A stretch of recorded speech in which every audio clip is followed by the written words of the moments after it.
Ang pagmamahal ni Jesus ay hindi tumitigil kahit tayo nagkakasala.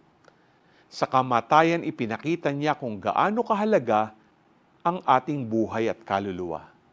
Sa gospel ngayong araw, makikita natin ang balak ng mga pinuno laban kay Jesus. Sa kabila ng mga himala, takot at inggit, ang nag-udyok sa kanila na magplano ng masama.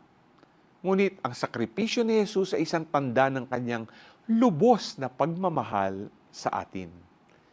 Pinili niyang magdusa at ialay ang kanyang buhay upang bigyan tayo ng bagong pag-asa at buhay na walang hanggan. Kaya magandang tanungin natin ang ating sarili. Ano ang handa nating isakripisyo para sa ating pananampalataya? Kapag tayo tinutukso ng takot, inggit o pagkagalit, pipiliin ba natin ang daan ng pag-ibig at kabutihan tulad ni Jesus?